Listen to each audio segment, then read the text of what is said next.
Hello everyone. ఈ question మనకు quadratic equations linked with modulus ఫంక్షన్స్కి సంబంధించి. ఈ క్వశ్చన్లో వాడు ఏమడుగుతున్నాడంటే నెంబర్ ఆఫ్ రియల్ రూట్స్ ఎంత బాబు. గనక ఒకవేళ మాడ్యులస్ టర్మ్స్ అనేవి mod x - 2 mod x - 3 ఒకవేళ లేకపోతే చాలా స్ట్రైట్ ఫార్వర్డ్ క్వశ్చన్ అయిపోయేది. మనం సింపుల్గా ఒక నార్మల్ క్వాడ్రాటిక్ ఈక్వేషన్ ఎలా సాల్వ్ చేస్తామో అట్లా సాల్వ్ చేసేవాళ్ళం. బట్ మనము ఈ రెండు modulus terms mod x to mod x - 3 ఈ రెండు మాడ్యులస్ టర్మ్స్ ఏవైతే ఉన్నాయో ఆ మాడ్యులస్ టర్మ్స్ ఉండడం వల్ల మనం ఇక్కడ డిఫికల్టీ ఫేస్ చేస్తున్నాము. మనము క్వశ్చన్ని సాల్వ్ చేయడానికి కొద్దిగా ఇబ్బంది పడుతున్నాం. అయితే మనము ఒకటి కంటే ఎక్కువగా మాడ్యులస్ టర్మ్స్ ఉన్నప్పుడు మనము ఎలా స్ప్లిట్ చేసుకోవాలి, డిఫరెంట్ రీజియన్స్ కింద ఎలా డివైడ్ చేసుకొని ఈ ఈక్వేషన్ని సాల్వ్ చేసుకోవాలి అనేది నేను ఇప్పుడు మీకు నేర్పిస్తాను. ముందు మనం అర్థం చేసుకోవాల్సింది ఏంటంటే ఈ మాడ్యులస్ టర్మ్స్ని మనము స్ప్లిట్ చేసుకొని నార్మల్ టర్మ్స్ లాగా మనం రాసుకుంటే తప్ప మనం ఈ క్వశ్చన్ని మనం ఈ మాడ్యులస్ టర్మ్స్ని ఎలా డిఫరెంట్ రీజియన్స్ కింద మనం ఎలా స్ప్లిట్ చేసుకోవాలో మీకు నేర్పిస్తాను. ఇప్పుడు ఈ ఫస్ట్ టర్మ్ ఈక్వల్ టు 0 పెట్టండి, మనకు ఎక్స్ వాల్యూ ఎంత వస్తుంది, x = 2. ఈ సెకండ్ టర్మ్ ఈక్వల్ టు 0 పెట్టండి, మనకు ఎక్స్ వాల్యూ ఎంత వస్తుంది, 3. అయితే ఎక్స్ నెంబర్ లైన్ని గీసుకోండి. మీరు ఎక్స్ నెంబర్ లైన్ కనుక గీసుకుంటే ఇది -∞, ఇది ∞. ఇందులో x = 2ని x = 3ని రఫ్గా మార్క్ చేసుకుంది. ఇది x = 2 అనుకుందాం, ఇది x = 3 అనుకుందాం. అయితే రెండు రీజియన్ 1, రీజియన్ 2, రీజియన్ 3 మూడు రీజియన్ల కింద ఇది డివైడ్ అయిపోయింది. అయితే ఇప్పుడు మనం అర్థం చేసుకుందాము ఈ మూడు డిఫరెంట్ రీజియన్స్ ఏంటివి అనేది మనం ఇప్పుడు అర్థం చేసుకుందాం. ఓకే, ఫస్ట్ రీజియన్ ఏంటంటే x బిలాంగ్స్ టు, ఈ రీజియన్ ఎక్కడి నుంచి ఎక్కడి వరకు ఉంది, నేను ఫర్ ఎగ్జాంపుల్ ఫస్ట్ రీజియన్ని డాట్స్ తోటి ఇండికేట్ చేస్తున్నాను. ఫస్ట్ రీజియన్ ఎక్కడి నుంచి ఎక్కడి వరకు ఉంది, -∞ నుంచి 2 వరకు ఉంది. ఇంకొకటి మీరు గుర్తుపెట్టుకోవాల్సింది ఏంటంటే మాడ్యులస్ టర్మ్స్లో ఎప్పుడు కూడా నేను లెఫ్ట్ సైడ్ని -∞ నుంచి 2 వరకు ఉంది. సో x బిలాంగ్స్ టు ఎంత, -∞ to 2. అయితే నేను 2 చూసుకుందాం. రీజియన్ 2 ఎలా ఉంది, రీజియన్ 2 వచ్చేసి 2 నుంచి 3 వరకు ఉంది. సో రీజియన్ 2లో ఏంటి, x belongs to closed interval 2 అనేది రీజియన్ 1లో కూడా ఉంది, రీజియన్ 2లో కూడా ఉంది. ఇక్కడ రీజియన్ 1లోనేమో ఓపెన్ 2 తీసుకున్నారు, రీజియన్ 2లోనేమో క్లోజ్డ్ 2 తీసుకున్నారంటే మొత్తం నెంబర్ లైన్ కన్సిడర్ చేసినప్పుడు 2 అయితే ఏదో ఒక రీజియన్లో కన్సిడర్ చేయాలి. నా అలవాటు ఏంటంటే జనరలీ నేను రైట్ సైడ్ కన్సిడర్ చేస్తాను. ఇదేం లేదు, ఎట్లా అంటే mod డబ్బా = ఏంటది, డబ్బా వెన్ డబ్బా > 0 అంటే రైట్ సైడ్ ఉన్నప్పుడు నేను ఈక్వల్ టు కన్సిడర్ చేస్తున్నాను. మైనస్ డబ్బా ఎప్పుడు, అది డబ్బా <0 ఉన్నప్పుడు, లెఫ్ట్ సైడ్ ఉన్నప్పుడు నేను జస్ట్ <0 పెడుతున్నాను, ఈక్వల్ టు కన్సిడర్ చేస్తలేను. సేమ్ అదే విధంగా థర్డ్ అనేది క్రాసెస్ రీజియన్ ఏదైతే ఉందో క్రాసెస్తో ఇండికేట్ చేస్తున్నాను. రీజియన్ 3లో x బిలాంగ్స్ టు ఎలా ఉంటుంది,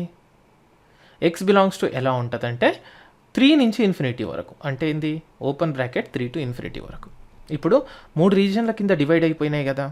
3 రీజియన్ల కింద డివైడ్ అయిపోయినప్పుడు ఈ first term mod x - 2, second term mod x - 3 ఈ డిఫరెంట్ రీజియన్స్లో ఎలా బిహేవ్ చేస్తున్నాయో చూద్దాం మనం. ఓకేనా, ఈ రెండు టర్మ్స్ని ఎట్లా అర్థం చేసుకోవాలంటే mod x - 2 ఏదైతే ఉందో mod x - 2 ఈ డాటెడ్ రీజియన్ మనం 3 డిఫరెంట్ రీజియన్స్ కింద మనం ఎందుకు విడగొట్టుకున్నామంటే mod x - 2 + x - 2 అవుతుందా, -x - 2 అవుతుందా, mod x - 3 + x - 3 అవుతుందా, -x - 3 అవుతుందా అని అర్థం చేసుకోవడానికి ఈ డిఫరెంట్ 3 రీజియన్స్ కింద విడగొట్టుకున్నాం. అయితే రీజియన్ 1లో x బిలాంగ్స్ టు -∞ to 2 ఉన్నప్పుడు మీరు చూడండి ఈ డాట్స్ రీజియన్ ఏదైతే ఉందో అది x = 2కి ఈ డాట్స్ రీజియన్ 1 ఏదైతే ఉందో ఈ x = 2కి లెఫ్ట్ సైడ్ ఉందా, రైట్ సైడ్ ఉందా, లెఫ్ట్ సైడ్ ఉంది, క్లియర్గా లెఫ్ట్ సైడ్ ఉంది. అయితే అంటే mod x - 2కి సంబంధించిన నెంబర్ ఏది, x = 2. సో x = 2కి ఈ రీజియన్ 1 మనకు లెఫ్ట్ సైడ్ ఉంది కాబట్టి mod x - 2 ఏమవుతుందంటే -x - 2. అగైన్ ఇదేం లేదు, మీరు ఇక్కడ ఈ డబ్బాలో ఉన్నటువంటి థింగ్స్ మీరు అర్థం చేసుకోండి. mod డబ్బా అనేది ప్లస్ డబ్బా అవుతుంది ఎప్పుడు, డబ్బా పాజిటివ్ రైట్ సైడ్ ఉన్నప్పుడు, మైనస్ డబ్బా అవుతుంది ఎప్పుడు డబ్బా లెఫ్ట్ సైడ్ ఉన్నప్పుడు. సేమ్ అదే కాన్సెప్ట్ని యూస్ చేస్తున్నాను. -3 ఎలా రాయాలి సార్? mod x - 3కి సంబంధించిన నెంబర్ ఏది? x = 3. ఈ రీజియన్ 1 x = 3కి లెఫ్ట్ సైడ్ ఉందా రైట్ సైడ్ ఉందా? చూడు, x = 3కి లెఫ్ట్ సైడ్ ఉంది కాబట్టి లెఫ్ట్ సైడ్ ఉంటే నేనేం రాసుకోవాలి? -(x - 3). మీకు అర్థమైపోయింది అనుకుంటున్నాను. సేమ్ అదే విధంగా రీజియన్ 2లో ఏమవుతుంది నాకు? అనేది x = 2కి ఈ రీజియన్ 2 ఎలా ఉంది? రైట్ సైడ్ ఉంది కదా. కాబట్టి రైట్ సైడ్ ఉందంటే నేనేం రాసుకోవాలి? +(x - 2). నాకు ఈ రీజియన్ 2 ఇది ఏదైతే ఉందో ఆ రీజియన్ 2 x = 3కి లెఫ్ట్ సైడ్ ఉందా రైట్ సైడ్ ఉందా? ఇదిగో లెఫ్ట్ సైడ్ ఉంది కదా. సో అందుకని -(x - 3). సేమ్ అదే విధంగా రీజియన్ 3 కూడా చూడండి. రీజియన్ 3 అంటే ఈ క్రాసెస్ రీజియన్ ఏదైతే ఉందో ఈ క్రాసెస్ రీజియన్ 3. ఈ క్రాసెస్ రీజియన్ x = 2కి రైట్ సైడ్ ఉందా లెఫ్ట్ సైడ్ ఉందా? రైట్ సైడ్ ఉంది కదా. అందుకని ఏం చేయాలి నేను? +(x - 2). ఈ క్రాసెస్ రీజియన్ x = 3కి ఎలా ఉంది? రైట్ సైడ్ ఉంది కదా. అందుకని +(x - 3). సో ఇప్పుడు చూసుకున్నది ఏంటంటే నాకు 3 డిఫరెంట్ రీజియన్స్ కింద డివైడ్ చేసుకున్నా. ఈచ్ డిఫరెంట్ రీజియన్లో నాకు మాడ్యులస్ టర్మ్స్ ఎలా బిహేవ్ చేస్తున్నాయో అర్థమైపోయింది. అయితే ఇప్పుడు నేను 3 కేసుల కింద తీసుకోవాలి. అది ఏంటది? కేస్ 1 ఏంటి? Region 1 x belongs to -∞ to 2. అలాగే రీజియన్ 2 ఆర్ కేస్ 2 ఏంటది? x belongs to closed interval 2 to 3. అలాగే రీజియన్ 3 ఆర్ కేస్ 3 ఇదేంటి నాకు? x belongs to 3 to ∞. అయితే ఇప్పుడు మన ఒరిజినల్ ఈక్వేషన్ ఏంటి? ఒరిజినల్ ఈక్వేషన్ ఏదంటే x × mod x - 2 + 3 × mod x - 3 +1 = 0. x + 1 = 0. ఇది మన ఒరిజినల్ ఈక్వేషన్. మనం దీన్ని సాల్వ్ చేయాలి. ఎప్పుడు? కేస్ 1 అంటే రీజియన్ mod x - 2 ఏమవుతుంది? -(x - 2). సో అది రీప్లేస్ చేసుకుందాం. x × -(x - 2) + 3 times of mod x - 3 ఎలా బిహేవ్ చేస్తుంది? -(x - 3). కాబట్టి -(x - 3) +1 = 0. సో రీజియన్ 1లో మనకు ఈక్వేషన్ సెట్ అయిపోయింది. మనం కనుక ఎక్స్పాండ్ చేస్తే -(x² + 2x - 3x + 9 +1 = 0. అంటే ఎంత ఇది? -(x² - x + 10 = 0, which is nothing but x² + x - 10 = 0. ఈ ఈక్వేషన్కి ఇక్కడ మీరందరూ చేసేటటువంటి ఒక మిస్టేక్, మనం జనరల్గా చేసేటటువంటి మిస్టేక్ ఏంటంటే, సార్ ఇది క్వాడ్రాటిక్ ఈక్వేషను, సో నేను డిస్క్రిమినెంట్ కనిపెడతాను. డిస్క్రిమినెంట్ అంటే ఎంత? 1b² 1 - 4a - 10 అంటే ఎంత సార్? ఇది 41 > 0 కాబట్టి 2 రియల్ రూట్స్ ఉంటాయి. ఎస్, నాకు ఇక్కడ 2 రియల్ రూట్స్ కౌంట్ అయిపోయింది సార్ అంటారు. లేదు, తప్పు. అలా కాదు. అంటే 2 రియల్ రూట్స్ ఉండొచ్చు, ఉండకపోవచ్చు. మరి ఎలా సార్? నేను ఎలా అర్థం చేసుకోవాలి ఈ 2 రూట్స్ ఉన్నాయా లేవా అని? అంటే ఈ మనకొచ్చిన 2 రియల్ రూట్స్ ఏవైతే ఉన్నాయో అవి వ్యాలిడ్ రూట్సా కావా అర్థం చేసుకోవాలి. మరి ఏంటి సార్, ఎలా మరి వ్యాలిడ్ రూట్సా కావని ఎట్లా అర్థం చేసుకోవాలంటే, మనకొచ్చిన ఎక్స్ వాల్యూస్ ఏవైతే ఉన్నాయో రూట్స్ అవి x బిలాంగ్స్ టు -∞ to 2ని సాటిస్ఫై చేస్తున్నాయా? అంటే మనకొచ్చిన వాల్యూ -∞ to 2 మధ్యలో ఉందా లేదా? ఎందుకు? మనం అండర్ రీజియన్ 1 కింద మనం సాల్వ్ చేస్తున్నాము కాబట్టి ఆబ్వియస్లీ మనకొచ్చే ఎక్స్ వాల్యూ కూడా ఈ x బిలాంగ్స్ టు -∞ కూడా -∞ to 2 వాల్యూస్ మధ్యలోనే ఉండాలి కదా, అప్పుడే అది వ్యాలిడ్ రూట్ అవుతుంది. అయితే కనిపెడదాం route. x = -b -1 ± (b² - 4ac) అంటే డిస్క్రిమినెంట్ 41/2a అంటే 2 × 1 అంటే ఎంత వస్తుంది? -1 ± (√41/2). అయితే ఇక్కడ మనకు వచ్చిన √41 వాల్యూ మనకు తెలియదు కాబట్టి మనం అప్రాక్సిమేట్ చేసుకోవడానికి అప్రాక్సిమేషన్ చేద్దాము. √41 అంటే √36 √49 మధ్యలో ఉంది. సో అందుకని ఏం చేస్తానంటే √36 6 √49 7 కాబట్టి ఒక 6.4 తీసుకుంటాను. సో ఎక్స్ అప్రాక్సిమేట్లీ ఎంతంటే -1 ± 6.4 డివైడెడ్ బై 2 అంటే ఎంత వచ్చింది? ఒక వాల్యూ వచ్చేసి -1 + 6.4/2, ఇంకో వాల్యూ వచ్చేసి -1 - 6.4/2 అంటే ఎంత? -1 6.4 - 1 5.4/2. 5.4/2 అంటే 2.7. ఇది ఎంత? -7.4/2 అంటే ఎంత? -3.7. ఇప్పుడు ఆలోచిద్దాం.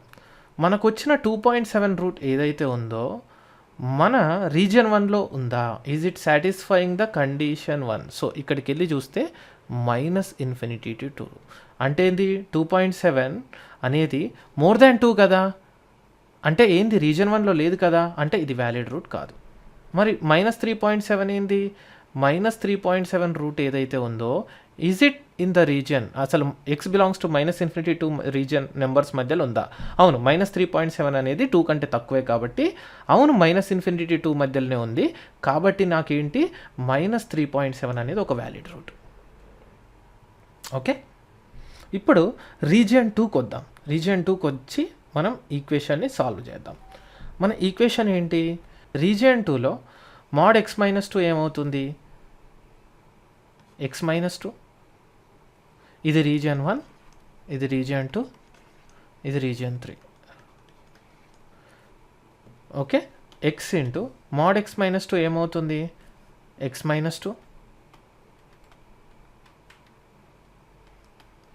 ప్లస్ 3 ఇంటూ రీజియన్ 2లో mod x - 3 ఏమవుతుంది? -(x - 3). So -(x - 3) plus 1 = 0. So x² - 2x - 3x plus 9 plus 1 = 0. So x² - 5x plus 10 = 0. ఈ క్వాడ్రాటిక్ ఈక్వేషన్కి రియల్ రూట్స్ ఉన్నాయా లేవా ముందు అర్థం చేసుకుందాం.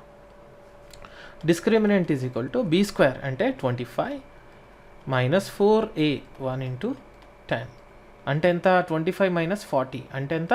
-15. డిస్క్రిమినెంట్ <0 అంటే రియల్ రూట్స్ ఉంటాయా? లేదు. అంటే దాని అర్థము ఈ రీజియన్ 2లో రియల్ రూట్స్ అనేవి లేనే లేవు. అంటే రీజియన్ 2లో నెంబర్ ఆఫ్ రియల్ రూట్స్ ఎన్ని? 0 రియల్ రూట్స్. అదే రీజియన్ 1లో నాకు ఒక రియల్ రూట్ వచ్చింది కదా, ఏంటి ఆ real root? Second real root అంటే ఏంది? -1 - √41/2 ఒక రూట్ వచ్చింది ఇక్కడ. రీజియన్ 1లో ఒక రియల్ రూట్ వచ్చింది. ఇప్పుడు అలాగే రీజియన్ 3 కూడా మనం సాల్వ్ చేద్దాం. Okay, x belongs to 3 to ∞లో original equation. So mod x - 2 ఏమవుతుంది రీజియన్ 3లో? Plus x - 2. So x into plus x - 2 plus 3 times of mod of x - 3 ఏమవుతుంది రీజియన్ 3లో? Plus x - 3 plus 1 = 0. ఎక్స్పాండ్ చేస్తే x² - 2x plus 3x -9 plus 1 = 0. So x² plus x -8 = 0. అయితే దీనికి discriminant కనిపెడదాము. Discriminant ఎంత?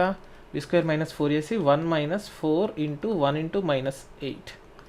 So ఎంత వస్తుంది? 33. 33 అంటే >0 కాబట్టి రియల్ రూట్స్ ఉండే ఛాన్స్, రియల్ రూట్స్ ఉంటాయి. కానీ ఆ వచ్చిన రియల్ రూట్స్ ఏవైతే ఉన్నాయో అవి వ్యాలిడ్ రూట్సా లేవా, x బిలాంగ్స్ టు 3 to ∞ మధ్యలో ఉన్నాయా లేవా అనేది మనం చెక్ చేయాలి. కాబట్టి రూట్స్ కనిపెడదాం. x = -b. -b అంటే -b. So -1 ± b² - 4ac discriminant by 2 × 1 అంటే దీన్ని అప్రాక్సిమేట్ √33 ఎగ్జాక్ట్లీ తెలియదు కాబట్టి మనం అప్రాక్సిమేట్ చేద్దాము. సో √25 √36 కాబట్టి నేను ఒక 5.8 తీసుకుంటున్నాను. సో అప్రాక్సిమేట్లీ -1 ± √36కి దగ్గర ఉంది కాబట్టి 5.8 తీసుకుంటున్నాను బై 2. సో ఒక రూట్ ఏంటి? -1 + 5.8/2. ఇంకో రూట్ ఏంది? -1 - 5.8/2. 5.8 - 1 అంటే ఎంత? 4.8/2 అంటే ఎంత వస్తుంది రూటు? అప్రాక్సిమేట్లీ 2.4. ఇదెంత? -6.8/2 అంటే ఇదెంత వస్తుంది? -3.4. మన 2.4 3 to ∞ మధ్యలో ఉందా? చూడండి ఒకసారి. ఇది ఎక్స్ గ్రేటర్ దాన్ 3 ఉండాలి, కానీ నాకు ఏమొచ్చింది 2.4 అంటే లెస్ దాన్ 3, కాబట్టి ఇది రియల్ రూట్ కాదు. -3.4 3 to ∞ మధ్యలో ఉందా? లేదు. ఎందుకు? -3.4 ఈజ్ లెస్ దాన్ 3 కదా, అంటే ఏంది -3.4 కూడా మనకు ఒక వ్యాలిడ్ రూట్ కాదు. అంటే 2.4 -3.4 మనకు రీజియన్ 3 కింద వచ్చిన 2 రూట్స్ కూడా వ్యాలిడ్ రూట్స్ కావు. అంటే రీజియన్ 3లో మనకు ఎన్ని వ్యాలిడ్ రూట్స్ వచ్చినాయి? 0. ఒరిజినల్ క్వశ్చన్ ఏంటంటే ఒరిజినల్ క్వశ్చన్లో ఏమడుగుతున్నాడంటే మనకు the number of real roots of the equation. అంటే ఏంది? బాబు నాకు కౌంట్ చేసి చెప్పు టోటల్ రియల్ రూట్స్ ఎన్ని వస్తున్నాయని.